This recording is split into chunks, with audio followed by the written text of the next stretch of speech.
Hello, my name is Maria Bezubova and you're at my channel Fertilizers Jazz. Here we talk about events, trends, technologies in the world of fertilizers and agriculture. Please subscribe to the channel, put like to this video, and let's jazz! Today is September 29 and this is a weekly markets update. Let's have a look at the news of week 39 and see what are the next trends. As promised, I would like to share main discussion topics from Argus conference, Fertilizers Caspian, Black Sea and Central Europe, where I was honored to moderate a panel discussion related to current challenges of fertilizers markets.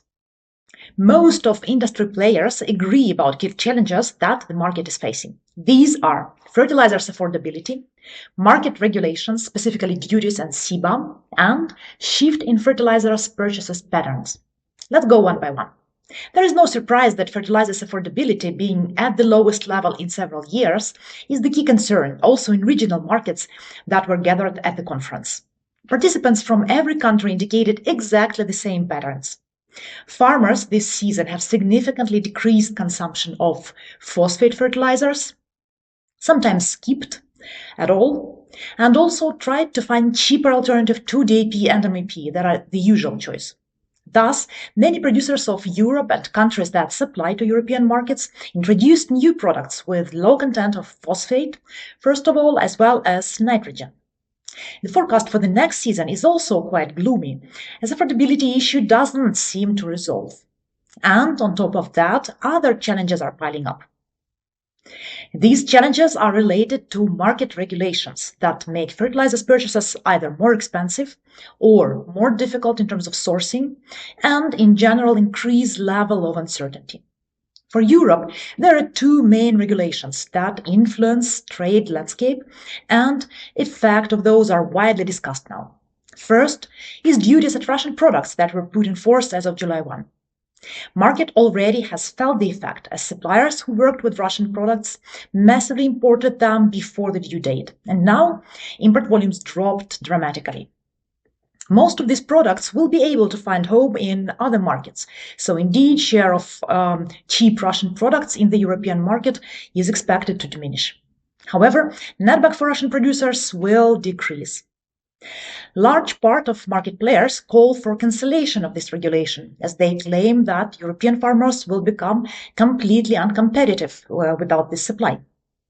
Partially it is true, but let's not forget that fertilizers are important, but not the key cost element of crops production. Me, being Ukrainian and living in Ukraine under Russian bombs every day, support this regulation, of course. I think it would be extremely dangerous to continue feeding Russian war machine, while this machine has already launched hybrid war against European countries, not only Ukraine, sending drones and testing the limits of NATO response. So, unfortunately, we cannot go away from politics, especially in current turbulent world. And yes, political decisions increase checks. However, in the medium and long term, it will be a win for Europe, I'm sure, because no wars last forever, no dictatorship regimes last forever, and thus no sanctions last forever. This regulation will change as soon as Russia becomes no threat to Europe. Second regulation that provoked enormous amount of discussions in the conference was CBAM, of course. That will be fully in place as of January 1st. We are only 3 months away from this date, but still there is no clarity about cost calculation, which leaves market extremely confused. Clearly, this confusion increases threat that supply during next season, at least during first month or two, until clarification of the regulation arrives, will be deficit. I'm sure most of you have participated in many CBAM-related seminars where you were explained how the system works. I was also there, but frankly, I came out of these seminars with more questions rather than answers. At the conference, Argus representatives indicated that, according to their preliminary calculation, CBAM will roughly add 20 to 25 euros per ton of urea to the market price. Some other sources were evaluating the additional cost more modestly, around 10 to 15 euros max. Of course, cost increase is bad news for European farmers because, as we discussed before, it is not the single challenge they are facing. However, I believe unclarity and inability to conduct proper planning of supply in front of the season makes the situation even worse. I hope that European bodies responsible for CBAM will finally come out with clear setup, and has to be sooner. Meanwhile, importers are looking into building stocks before CBAM starts, at least for a month or two more, in order to give time to themselves to clarify the situation with actual costs. And third important topic that was discussed in the conference was the shift in fertilizers purchasing patterns. And this is something global, not regional. Taking into account all the volatility and multiple uncertainties that I already mentioned, fertilizers market trends became much less predictable than it was before. Previously, seasonal trends were playing a key role, forming price trends and making it possible to forecast market behavior. For example, strategy purchasing out of the season and storage to sell in season was widely used by different market players. However, now it is not working anymore. With more supply arriving and pressuring the market, the behavior of purchasing giants like India and largest international trading companies becomes more important factor. Urea price now usually picks up before Indian tender and decreases in between the tenders. At the same time, key traders are playing out long-term strategies, pushing market up and down, using both physical and paper side of the business, which can only giants do, and other players can only follow. This trend will not disappear anytime soon, so analytics will need to sweat much more developing realistic forecasts for business planning. But in any case, right now it is another factor that makes the life of fertilizers market participants much harder. Let's move to market news of last week. Urea price continues sliding due to lack of demand. Just as we discussed, only new Indian tender that is expected to be announced during the first decade of October will support price trend. European demand is almost non-existing, as well as demand from the US. At the same time, Brazilian demand firmed slowly, but CFR level remained low, around $420 last week. Dangote was hardly the only producer to conclude significant deal, selling 2 cargoes, 30,000 tons each for first half of October shipment. Price level rumored to be in the low 400s FOB. Iranian producers also sold large amounts in the range between $360 to $70 FOB, mostly on the lower side of the range. Official FOB level was set at $370, but it didn't provoke much interest in the current bearish market. Chinese exports continue to be the wild card in Q4, as domestic demand is low and supply pressure increases. Still, there was no confirmation of exports window extension into November, and China will go on holidays as of October 1. So let's see how it develops. Ammonium sulfate price has hovered at the level similar to past week, but general mood is also bearish due to softening urea and limited demand. Chinese FOB Capro was at the level of $35 to $40 FOB and granular at $150 to $55 FOB. Upcoming Chinese holidays spurred by an activity in Brazil, and CFR granular price increased to $166 to $68.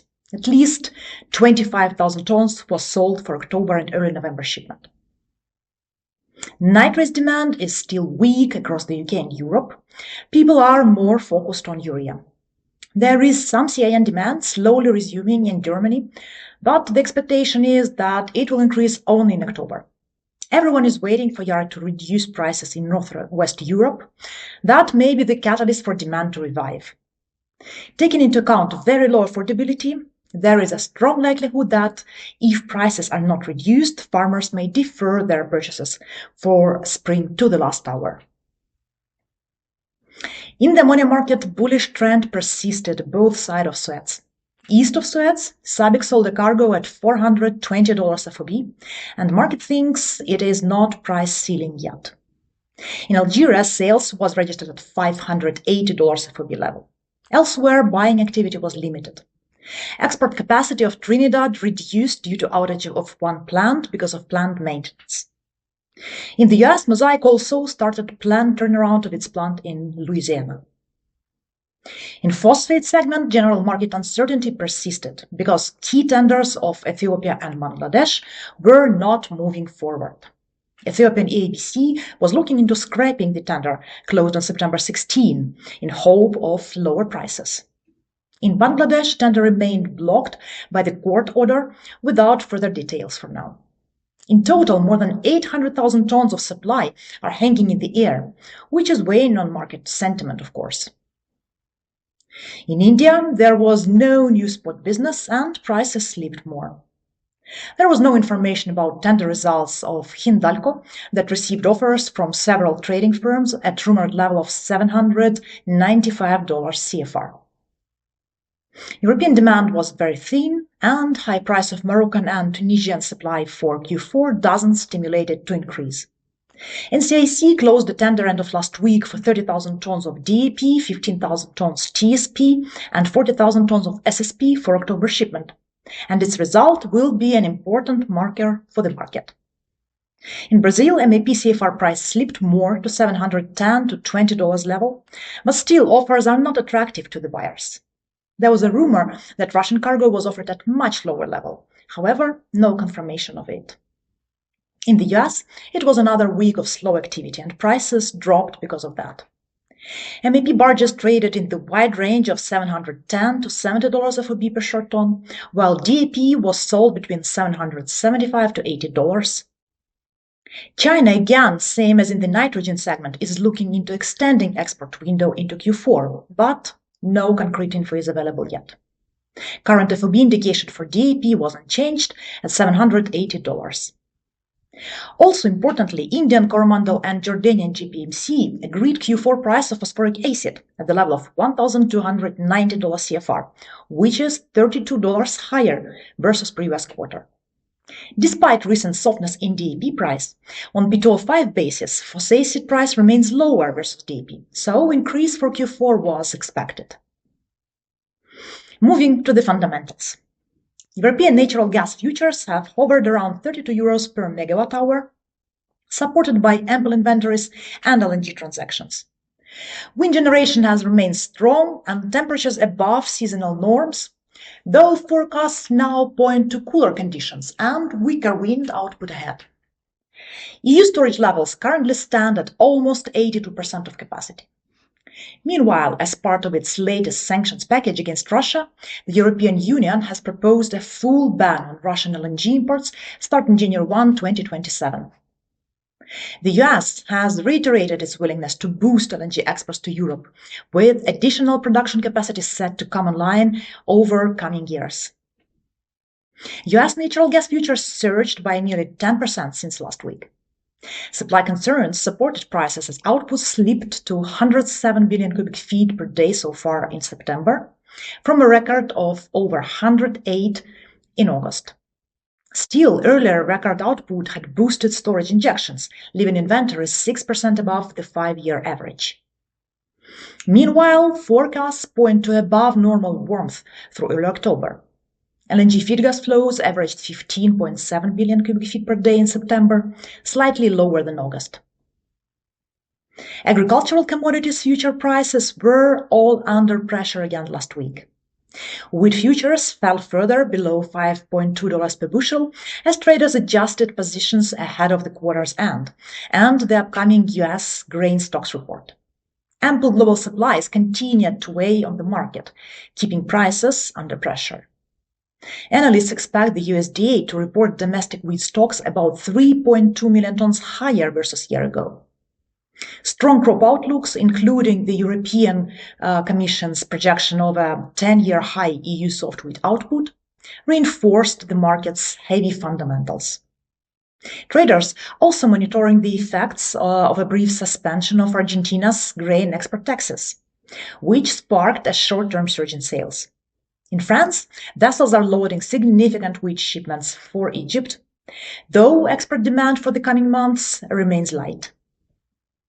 Corn prices fell to the level of $4.2 per bushel amid a buildup of supply and weaker demand expectations after the USDA September reports and crop progress data. The increased USDA estimate continued weighing on market sentiment. Demand forecasts for ethanol and feed were largely unchanged, and export demand, while solid, has not been sufficient to absorb the rising supply. Crop progress showed 67% of the US corn crop rated good to excellent in mid-September, only modestly lower than earlier, and reinforcing confidence in output. Additional downside factor is the huge South American crop. Soybean futures dropped more to $10.14 per bushel, however, recovering slightly from Tuesday's 6-week low on $10.05 after Argentina reimposed export taxes on grains, intensifying competition in global market. The decision followed a 2-day suspension of the taxes, which allowed Chinese buyers to secure about 1.3 million tons of Argentine soybeans, delivering a setback to US farmers. The market remains under pressure as China increasingly turns to South American supplies amid ongoing trade tensions with the US. Meanwhile, the US Department of Agriculture reported net soybean export sales of 724,000 for the 25-26 marketing year, above analyst expectations. Moving to the shipping industry.